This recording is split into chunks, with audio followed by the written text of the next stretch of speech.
अस्सलाम वालेकुम दोस्तों, मैं हूं यासिर और आज के इस वीडियो में मैं आप लोगों को सिखाऊंगा कि हम अपने वेबसाइट को रेस्पॉन्सिव किस तरह से बना सकते हैं।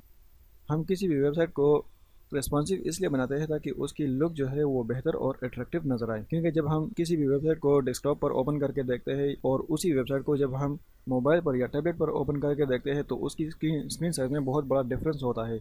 और इसी डिफरेंस की वजह से हमारा जो वेबसाइट होता है वो डेस्कटॉप पर तो बहुत ही अच्छा और खूबसूरत नज़र आता है, लेकिन जब हम उसको मोबाइल पर ओपन करके देखते हैं तो उसकी लुक उस तरह से नहीं होती। मतलब वो हमने डेस्कटॉप के लिए डिज़ाइन किया हुआ है और मोबाइल की स्क्रीन जो है वो छोटी होती है, तो इसीलिए हम वेबसाइट को रिस्पॉन्सिव बना लेते हैं ताकि वो अपनी स्क्रीन साइज़ के मुताबिक अपना शेप चेंज कर सके।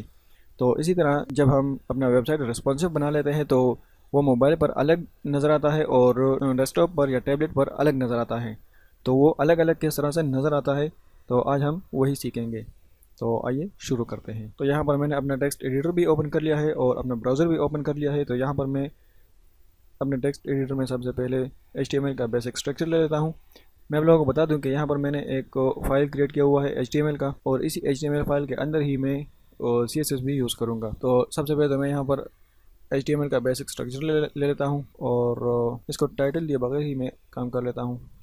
यहाँ पर मैं एक डिव क्रिएट कर लेता हूँ और इसको मैं क्लास नेम देता हूँ D1 और कंट्रोल एस करके सेव करता हूँ। तो यहाँ पर आप लोगों को कोई चेंजेस नज़र नहीं आया क्योंकि यहाँ पर इसको हमने शो नहीं करवाया। अभी यहाँ पर मैं CSS की स्टाइलिंग कर लेता हूँ। तो CSS के लिए मैं यहाँ पर स्टाइल टैग लगाता हूँ और स्टाइल टैग के अंदर हम अपना CSS का कोडिंग करेंगे। सबसे पहले तो मैं यहाँ पर बॉडी ले लेता हूँ और इसकी जो बैकग्राउंड कलर है वो मैं ब्लू कर देता हूँ और कंट्रोल एस करके सेव करता हूँ। तो आप देख सकते हैं कि हमारी जो बॉडी की बैकग्राउंड कलर है वो ब्लू हो चुकी है। और अब यहाँ पर मैं जो D1 का जो क्लास हमने बनाया है उसको मैं सेलेक्ट करता हूँ और इसको स्टाइल करता हूँ। तो इसको मैं हाइट दे देता हूँ 50 VH और विड्थ दे देता हूँ 40 VW, मतलब व्यू पोर्ट विड्थ। और इसकी जो बैकग्राउंड कलर है वो मैं कर देता हूँ रेड और कंट्रोल एस करके सेव करता हूँ।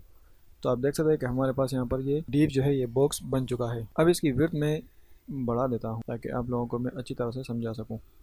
मैं इसको 80 कर देता हूँ। अभी मैं आप लोगों को यहाँ पर ये दिखा दूँ, ये रिस्पॉन्सिव नहीं है, मैं इसकी साइज़ जो है वो कम कर लेता हूँ। मैं आप लोगों को दिखा दूँ कि ये हमारे पास रिस्पॉन्सिव नहीं है, मतलब इसकी साइज़ जो है वो वही रहे, चेंज नहीं हो रहा है। यहाँ पर मैं आप लोगों को एक और बात भी क्लियर कर दूँ कि यहाँ पर मैंने जो VH लिया है इसको अगर मैं पिक्सल में कन्वर्ट कर दूँ, मतलब कि मैं इसको कर देता हूँ 500 पिक्सल और इसको मैं कर देता हूँ 800 पिक्सल और कंट्रोल एस करके सेव कर दूँ, तो यहाँ पर आप लोग देख सकते हैं कि जो बॉक्स हमने बनाया है उसकी साइज़ वही है, ये कम ज़्यादा नहीं हो रहा है। जो कि पहले कम ज़्यादा हो रहा था अभी वो नहीं हो रहा है। इट मीन्स के हम जब भी अपना वेबसाइट रेस्पॉन्सिव बनाएं तो उसके लिए लाजमी है कि हम पिक्सल की जगह पर जो VH और VW है वो यूज़ करें। अभी मैं यहाँ पर ये पिक्सल ही रहने देता हूँ। अगर हमने कोई वेबसाइट पिक्सल के ज़रिए से बनाया है तो उसको हम किस तरह से कन्वर्ट कर सकते हैं। मैं यहाँ पर मीडिया क्यूरी लेता हूँ और इसके बाद मैं यहाँ पर ले लेता हूँ मैक्सिमम विड्थ। तो मैक्सिमम विड्थ में कर देता हूँ 500 पिक्सल और यहाँ पर मैं जो D1 का हमने क्लास बनाया है तो मैं उसको सेलेक्ट करता हूँ और इसकी जो बैकग्राउंड कलर है ये हो जाए ब्लैक और जो हाइट है तो वो हो जाए, मैं सेम ही रहने देता हूँ 500 पिक्सल। और इसकी जो विड्थ है तो इसको मैं कर देता हूँ 300 पिक्सल और कंट्रोल एस करके सेव करता हूँ। तो जैसे ही मैं यहाँ पर इसकी साइज़ कम करूँगा तो यहाँ पर ये रेड कलर जो है ये ब्लैक हो जाएगा और इसकी साइज़ भी कम हो जाएगी जैसे ये 500 पिक्सल से कम या 500 पिक्सल हो जाए। तो जैसे कि आप देख सकते हैं कि यहाँ पर मैं 600 पिक्सल तक पहुँच गया हूँ और ये हो गया 500 पिक्सल से कम। तो इसकी जो साइज़ है ये ऑटोमेटिकली कम हो जाता है और इसकी जो कलर है वो भी ब्लैक हो जाता है। तो इसी तरह से हम रिस्पॉन्सिव वेबसाइट बना सकते हैं, मतलब वो जैसा ही स्क्रीन साइज़ कम होगा तो वो अपना शेप चेंज कर लेगा और जैसे ही स्क्रीन साइज़ इंक्रीज़ होगा तो वो अपना शेप फिर से चेंज कर लेगा, मतलब कि डिफ़ॉल्ट शेप में आ जाएगा। लेकिन उसके लिए बेहतर है कि हम जब रिस्पॉन्सिव वेबसाइट बनाए तो हम कोशिश करें कि यहाँ पर पिक्सल यूज़ ना करें, क्योंकि जब हम पिक्सल यूज़ करते हैं तो यहाँ पर आप लोग देख सकते हैं कि मैं जैसे ही साइज़ कम कर रहा हूँ तो इसकी साइज़ सेम वही रहती है, इसकी साइज़ में कोई फ़र्क नहीं पड़ रहा है। तो उसकी वजह यह है कि ये मुकम्मल तौर पर रिस्पॉन्सिव नहीं है, क्योंकि हमने यहाँ पर पिक्सल यूज़ किया हुआ है और पिक्सल किसी भी चीज़ के शेप को स्पेसिफिक ही रखती है, उसके शेप को चेंज नहीं होने देती। और जब हम यहाँ पर परसेंट यूज़ करें या हम यहाँ पर VH या VW यूज़ करें तो वो अपने स्क्रीन के मुताबिक अपना शेप जो है वो चेंज करता रहता है, अपना साइज़ जो है वो चेंज करता रहता है। तो हाइट मैं यहाँ पर कर देता हूँ 60 VH, और जो हमारे पास विड्थ है तो मैं इसको 80 VW कर लेता हूँ और कंट्रोल एस करके सेव करता हूँ। तो आप देख सकते हैं कि यहाँ पर हमारे पास ये साइज़ जो है थोड़ा सा इंक्रीज़ हो चुका है, इसकी विड्थ जो है थोड़ी सी इंक्रीज़ हो चुकी है।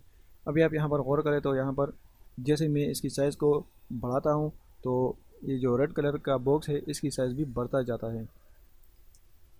जैसे कि आप देख सकते हैं कि यहाँ पर हमारे पास ये साइज़ कम ज़्यादा हो रहा है। जैसे स्क्रीन साइज़ कम ज़्यादा हो रहा है इसी तरह से हमारे पास ये बॉक्स की साइज़ भी कम ज़्यादा हो रही है। तो इसी के अंदर जो भी हमारा कंटेंट होगा उसका साइज़ भी इसी तरह से कम और ज़्यादा होता जाएगा। जितना हमारा स्क्रीन साइज़ होगा उसी तरह से ये कम ज़्यादा होता जाएगा। अभी ये तो हो गया 500 पिक्सल, इसकी कलर भी ब्लैक हो जाती है। अभी मैं यहाँ पर एक और ले लेता हूँ, बल्कि इसी को कॉपी कर लेता हूँ मैं, और यहाँ पर मैं कर लेता हूँ 800 पिक्सल, और इसकी जो कलर है इसको मैं कर लेता हूँ वाइट, और यहाँ पर मैं कर देता हूँ 50 VH, और यहाँ पर भी मैं कर देता हूँ 50 VW और कंट्रोल एस करके सेव करता हूँ। तो अभी जैसे मैं इसकी साइज़ को कम करूँगा तो आप देख सकते हैं कि हमारे पास ये वाइट हो चुका है, और इसकी जो शेप है ये भी 50% हो रहा है। मतलब कि जितना हमारा स्क्रीन साइज़ है उसके 50% ये बॉक्स आ रहा है। मतलब कि जितना जितना भी हमारा स्क्रीन साइज़ है उसके स्क्रीन के विड्थ के मुताबिक इसकी 50% विड्थ आ रही है, और हाइट भी 50% हाइट आ रही है।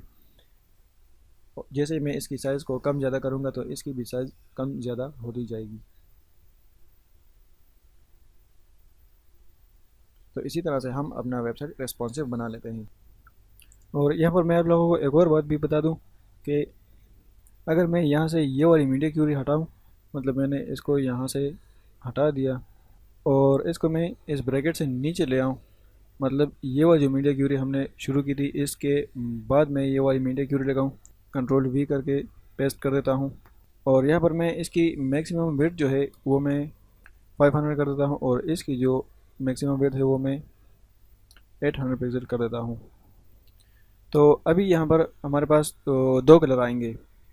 पहले ये ब्लैक वाला आएगा, ये जो रेड कलर है ये पहले ब्लैक में कन्वर्ट हो जाएगा और उसके बाद ये वाइट में कन्वर्ट होगा।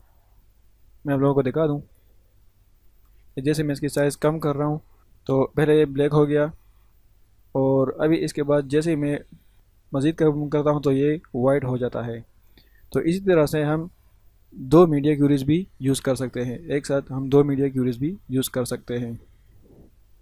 जब भी हम वेबसाइट बनाते हैं तो उसके CSS में हम इसी तरह मीडिया क्यूरी यूज़ करके हम किसी भी वेबसाइट को रिस्पॉन्सिव बना लेते हैं। और जो हमारे पास ये यूनिट है, ये हमारे पास यूनिट है, ये VH और ये VW, ये हमारे पास यूनिट्स है। तो इसको हम यूज़ कर लेते हैं, पिक्सल के बजाय हम VH और VW यूज़ करते हैं किसी भी रिस्पॉन्सिव वेबसाइट में, क्योंकि पिक्सल किसी भी चीज़ के साइज़ को स्पेसिफिक रखता है, उसको कम ज़्यादा नहीं होने देता। और हमारे पास स्क्रीन साइज़ जो है वो कभी कम कभी ज़्यादा होता जा रहा है।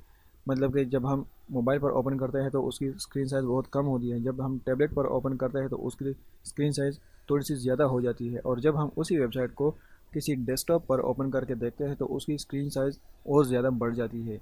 तो इसीलिए हमें चाहिए कि हम अपने वेबसाइट को रिस्पॉन्सिव बनाएं ताकि वो किसी भी तरह के स्क्रीन पर खूबसूरत नज़र आए और अट्रैक्टिव नज़र आए।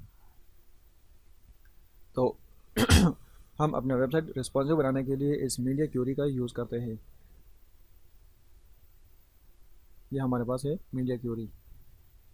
CSS के मीडिया क्यूरीज और भी है, जैसा कि प्रिंट भी है, स्पीच भी है, लेकिन उसका यूज़ जो है हम यहाँ पर नहीं करेंगे। हम यहाँ पर सिर्फ वेबसाइट के लिए यूज़ कर रहे हैं, तो वेबसाइट के लिए हम मीडिया क्यूरी में स्क्रीन ही यूज़ कर रहे हैं, मतलब ये स्क्रीन जो है हम इसी का यूज़ करते हैं। तो आई होप कि आप लोगों को ये इतना समझ आ गया होगा, और अगर फिर भी कोई मसला हो, कोई प्रॉब्लम हो तो आप मुझे कमेंट सेक्शन में बता सकते हैं। Thanks for watching.